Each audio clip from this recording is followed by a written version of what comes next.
keuntungan dari semacam ketegangan politik antara Presiden Prabowo dengan sebut aja ini ketegangan yang menjadi sangat politis, karena Prabowo mesti memilih apakah dia harus mewujudkan ide dia bahwa rakyat first, atau dia akan masuk di dalam semacam diplomasi bahwa ya IKN itu lambang negara, IKN itu adalah proyek yang akan mengingatkan legasi Presiden Jokowi, mantan Presiden Jokowi.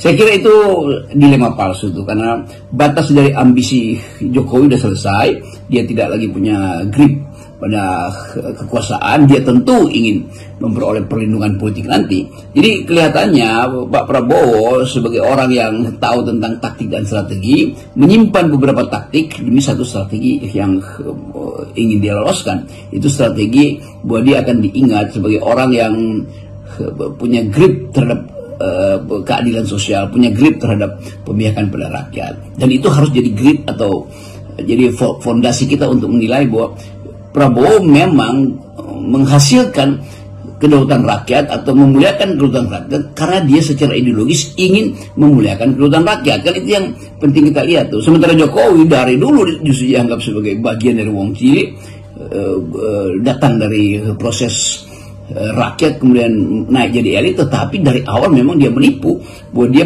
paham tentang kedaulatan rakyat, bahwa dia paham tentang marxisme. Jadi kelihatannya jiwa politik dari Jokowi itu memang dari awal manipulatif tuh, dan manipulasi itu yang akhirnya terbaca bahwa dia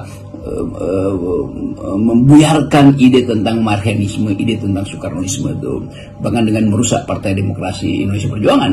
Jadi kita ada di dalam satu sebut aja gejala baru psikologi politik untuk melihat pertandingan kekuatan psikologi antara Prabowo dan Jokowi. Jokowi tetap ingin cari perlindungan lewat Prabowo, tapi Prabowo saya kira harus konsisten bahwa dia adalah pemimpin rakyat, bukan sekedar kelanjutan dari pemimpin sebelumnya yang disebut sebagai petugas partai oleh Ibu Mega tuh. Nah, soal-soal semacam ini akan jadi pertaruhan karena Indonesia sekarang harus memutuskan arah baru.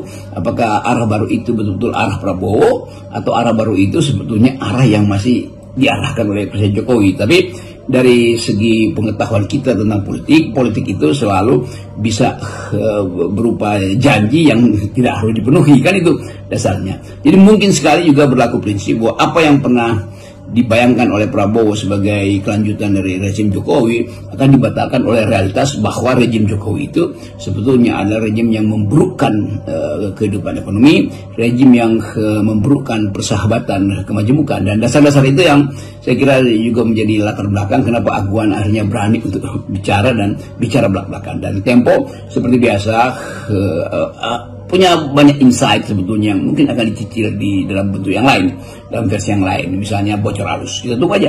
Salam.